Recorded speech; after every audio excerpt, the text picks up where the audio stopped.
Riskiest job I ever took on before I had a credit line was 189 squares for the Yeah. church. And I was very, very hungry. I didn't really think about what could happen until the job started going. I was excited about it. I was just excited about getting the job. So once I got the job and they started doing the work, I kept showing up freaking out. Hey, Marco, you're going to be able to do this. You're going to be able to do this. And these guys are like, yeah, dude, we've been doing this 22 years. But for me, it's the biggest job I've ever done during that time. So I was freaked out the whole day, and because I had my money on the line, my personal money on the line. I want to say I had like $40,000 of my money on the line, because the insurance they didn't front load the first check. So I think the first check was like, maybe $6,000.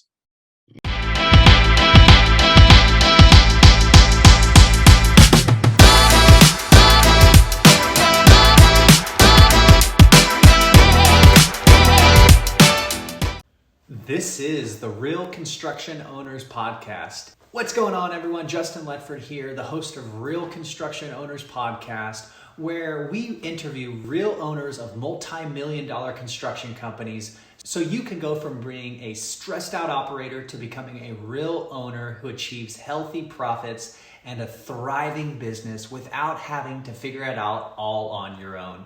Today, we have a very special guest, Kason Roberts, owner of Art Global Inc. Roofing and Construction out of Tyler, Texas. He's extremely successful in doing insurance claims and marketing and started his business from scratch. And he's a young hustler in the game. And there's a lot to learn from this episode. If you listen all the way to the end, you'll get to hear how he used the lump sum contract method and the appraisal process to win over $40,000 in supplements on one insurance claim. Let's go. Welcome to the Real Construction Owners Podcast. We have a very special guest today, Kason Roberts with ARG Global Inc. Roofing and Construction out of Tyler, Texas. How you doing, Kason? No, good, man. How are you? Man, I'm truly blessed and highly favored.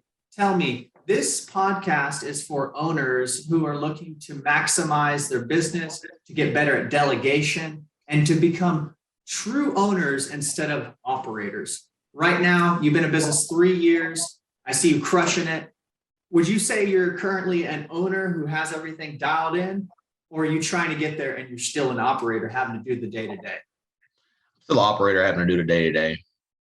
Okay. What do you need to do in order to get to owner mode, where you're a CEO, you have a service manager, an operations manager, and a growth manager, and you get to manage all these people? What's your next step to get there? Next up is, hire more guys in to where I don't have to keep wearing all the hats like I am right now, and pretty much train them, teach them everything I know to where they can do what I do. Okay. So do what you do. What is that? Sell, build, collect? Everything I do, sell, I go pick up the check. I just finally hired a project manager. That way I ain't got to be there. I keep selling because that was slowing me down, having to go project manage these jobs if they run short on material. So I hired a guy, I pay him $500 for each job. I do a lot of volume now, so I can afford to do that. And it's been great. It's been a lot better. I feel more like an owner already. I just want to feel more and more like an owner.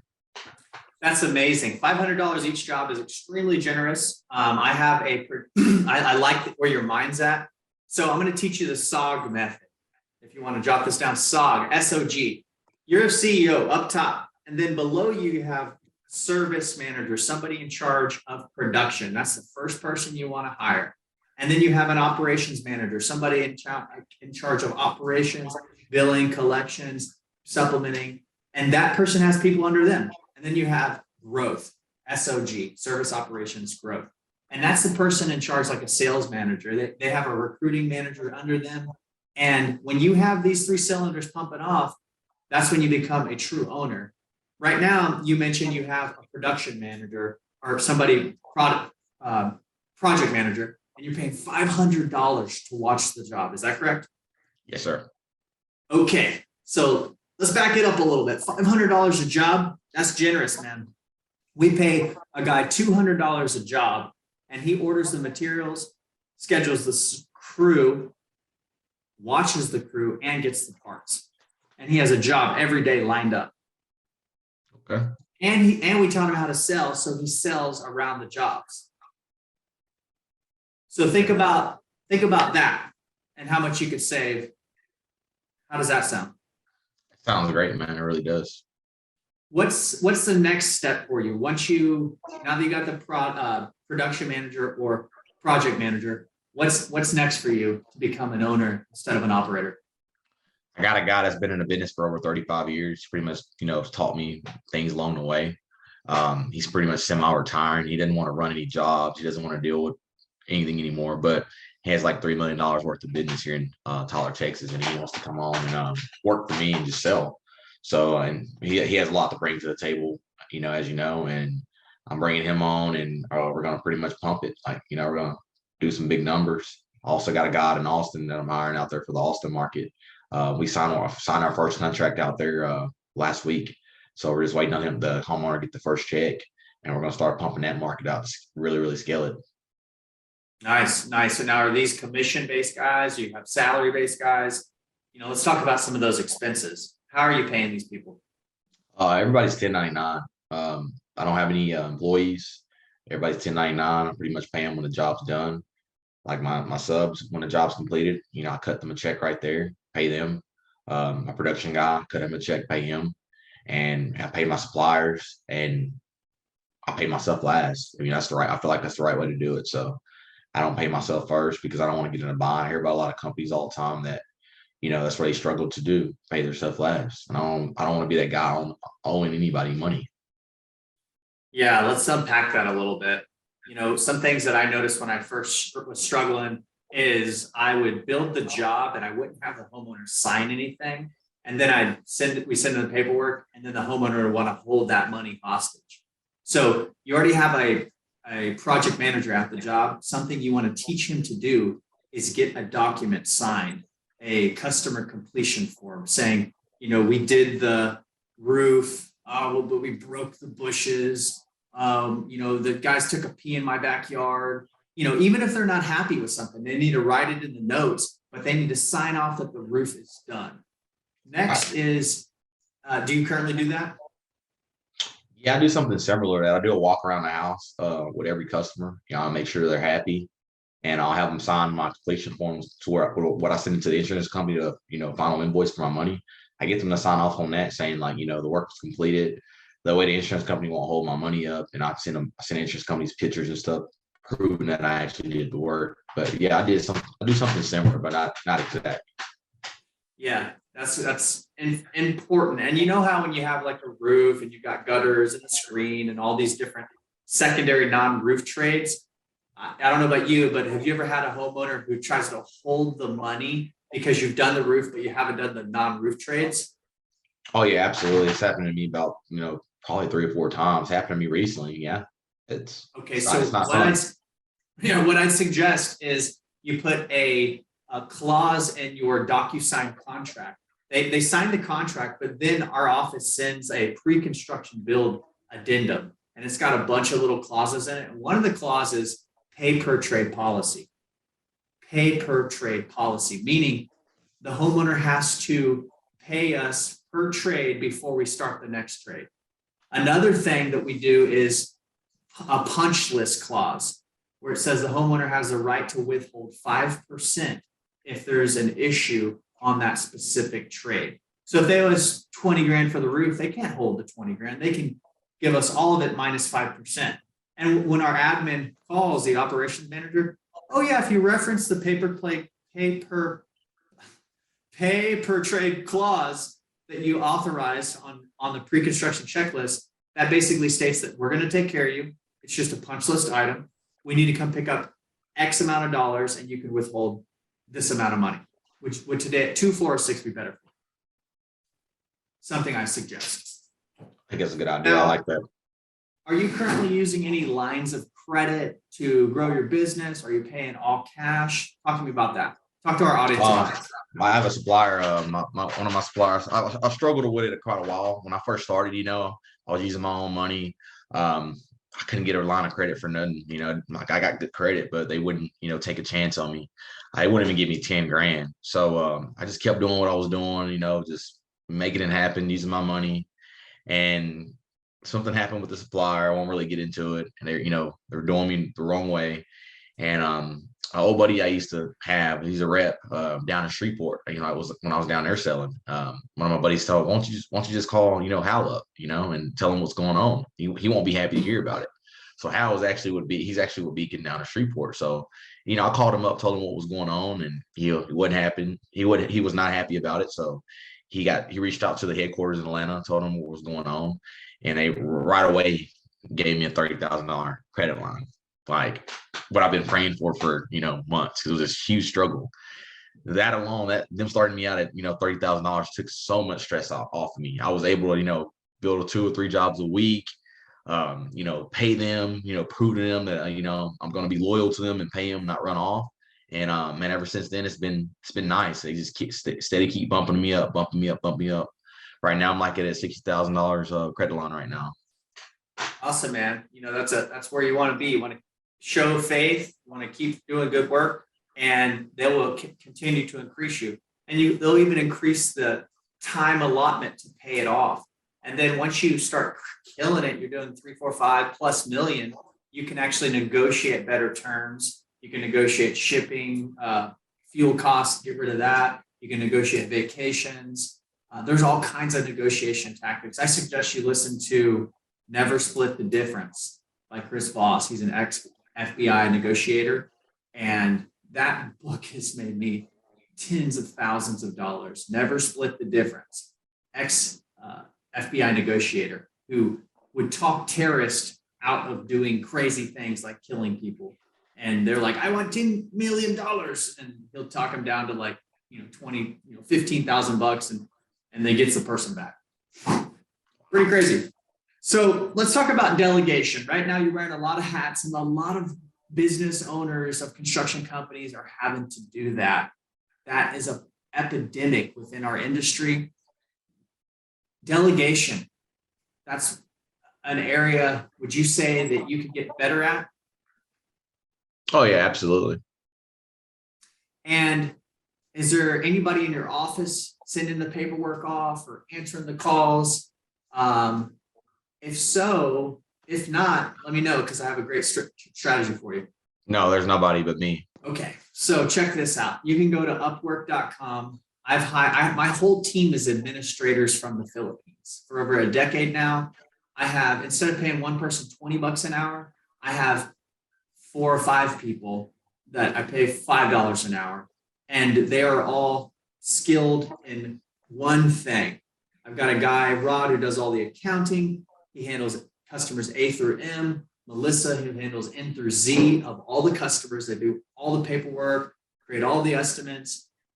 We've got a girl named Maria who calls the insurance. That's all she does all day, calls insurance and calls homeowners and finds out where our money's at. We've got a girl named Ruth who is our recruiting manager. She does all our Indeed posts and gets us tons of applicants every day for my sales manager. So these are strategies that I teach within my mastermind, and to basically teach people how to break free, because there's a big world out there, and there's people out there that are hungry to do a quality job for the American dollar. Because the American dollar, greenbacks, baby, they are worth so much more elsewhere than they are here in America. Well, not necessarily, but they're worth more there. You know what I'm trying to say? Yeah. Absolutely, man. You're right. I agree. So look, I see you marketing. I see you making videos. Where'd you learn those tactics? And I started watching Lee Hates, man. I started seeing what he was doing, and he does 9 figures a year. I said, success leaves clues. So, me and you had to talk a couple times about the whole, Skydiamonds program, and I need to join. And I just started watching things that they were doing. And if you want to be good, you want to master your job, you got to find a mentor that's done it 1,000 times, that know it from A to Z. And man, you and him and a lot of other guys that use that program, man, it's I look up to y'all, man. And, y'all helped me come a long way this year. I mean, that's the reason why I've been able to do good numbers this year, is just watching y'all. Yeah, they say find a mentor, model them. That's the secret to success, especially in construction. No need to waste your time trying to figure it all out. If you got a little money, you got 2 things. You got sweat or you got money. You can go out and figure it out yourself. Might take a long time, or you can transfer some money to somebody who's already figured it out, and they'll give you the blueprint to get it done. Let's switch gears a little bit. I want to dive and get a little into the nitty gritty. What's the riskiest job you've ever taken on? And what was the lesson you learned from that? Oh, the riskiest job I ever took on before I had a credit line was 189 squares. It was a Yeah. church, and I was very, very hungry. I didn't really think about what could happen until the job started going. I was excited about it. I was just excited about getting the job. So once I got the job and they started doing the work, I kept showing up freaking out. Hey, Marco, you're gonna be able to do this. You're gonna be able to do this. And these guys are like, yeah, dude, we've been doing this 22 years. But for me, that's the biggest job I've ever done during that time. So I was freaked out the whole day, and because I had my money on the line, my personal money on the line. I want to say I had like $40,000 of my money on the line, because the insurance only they didn't front load the first check. So I think the first check was like, maybe $6,000, and I had to front the rest to get the job done. I couldn't tell the customer, hey, I don't have the money to do it. I had to pretty much play like I had the money to do it, which I did have the money, I had my own money. But as far as he thought I had a credit line, but I didn't. So the whole time, I'm at that job just freaking out, freaking out, freaking out. And Marco was like, hey, man, calm down, chill out. You don't trust me? I was like, I trust you. It's just, man, he didn't know it was my personal money. He didn't understand, what was going on. But the lesson I learned from that job, man, is that, you know, sometimes you just got to do what you got to do. Sometimes you got to take a risk to get a reward. I don't have no regrets doing that because that helped me get to where I'm at now. It built character. So Yeah. that's one of Risk is one the of down. the stories. Risk is the down payment for success. Let's go, man. I tell my team that every single day, guys. We draw a line in the sand. We take risk every day. We are hunters. We are not snowflake men that sit at a desk. We are hunters. And when we take risks, we get big rewards. So I love to hear that. Now, talk to me. What's been one of your biggest successes in business? And this year I've already done over 700,000 this year. And I knew it was possible, but I didn't really believe that one penny can do it by itself. And not bragging or anything like that, but I mean, I was sitting there in the kitchen yesterday. I was thinking, because a lot of times I just don't think I'm doing good enough. And I said, you know what? I'm gonna pat myself on the back. I was talking to myself. I was like, you know what? I did great. I gotta appreciate every victory I take, even if it's small or big. I've done great. 27 years old. Out here doing it by myself. No, I don't really have any help. And that's my biggest accomplishment, man. I really do believe I do, $2 or $3 million this year. I really do believe that. That's awesome, man. I'm proud of you just for, Thank you. Having that mission and having that purpose. So what are you doing right now to grow your business? Oh man, trying to figure out a way to where I can get more people to do what I'm able to do. So I can have more time to go out and hunt the, whales, like hunt the big commercial jobs. Because those jobs that of course bring in more money, and those customers right there are those customers you want because they know a lot of people too. So they're highly connected. I like to get referrals from all my customers, but really the people that own commercial buildings. So I want to be able to, I don't want my regular bread and butter, residential to slow down because, that pays bills, that feeds me, but commercial was buys you like nice houses and boats and planes. So that's what I'm after, man. I'm after to put my family in a better situation than we're in now. I mean, we're blessed, we live in a nice home, about a $350,000 house, but I want more. That's not good enough. I'm not going to settle. They deserve more. Yeah, I love that, man. Who holds you accountable? Myself. They say iron sharpens iron. And until I got into different mastermind groups, I was only doing so much. But when I had people who were better than me start holding me accountable and poking at me, that's when my life started to thrive. Ken Shamrock, he's a famous fighter. He used to say that in order to get better, you have to have somebody better than you coaching you. You have to have somebody equal to you that you're competing with. And you have to have somebody lower than you that you're going to teach. And if you always have these three things, you will always be thriving and growing at the next level. So with that being said, Kason, how can our audience get a hold of you? And why should a person want to come work with your company in Tyler, Texas? Man, in person can get hold of me. They can reach out to me. They can reach me by my email at arglobalinc96@gmail.com. Or they can reach me by my personal cell number is 903-808-8002. The reason why I think a lot of guys should come work for me is because I know there's a lot of $1 million salesmen out there that's just been burned by these big companies out here, 500 companies. And, they're let down, they're hurt, they don't trust anybody. For me, I've been through the same thing, I won't say any names, but there's a guy, that we know, other people know, multiple guys that, ripped me off and done me the wrong way. And I'm not that guy. I got a good heart. And then I believe in my heart that you're not going to get far in life ripping people off. God will literally repay you with war if you do that. And over here, this is a home over here. You're going to get paid on time. You're going to get paid good. And you got to worry about me jipping you, because it's not the right thing to do. So that's one thing right there. You can trust me. I'm loyal. And I'll teach you everything I know. You can teach me everything you know too, because I don't ever think that I'm too good or know too much, no more than another guy. It could be a new guy that's coming in.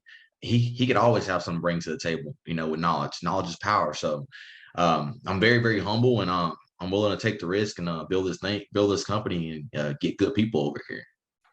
I love it, man. I can tell you're a faith-filled family man. And whenever I saw you talking on camera, I was like, Kason's going to do big things. And that's why I wanted to have you on the show. I appreciate you so much, bro. And I look forward to helping you get your first government contract in the near future. Let's connect again. All right. Sir, man. Thank you, Justin, for allowing me to get on here, man. I appreciate it. God bless you and your family. I look up to you, man. Keep doing great things out there in Austin. Let's stay connected, brother. God bless you. Bye. God bless you too, brother. Peace. Peace.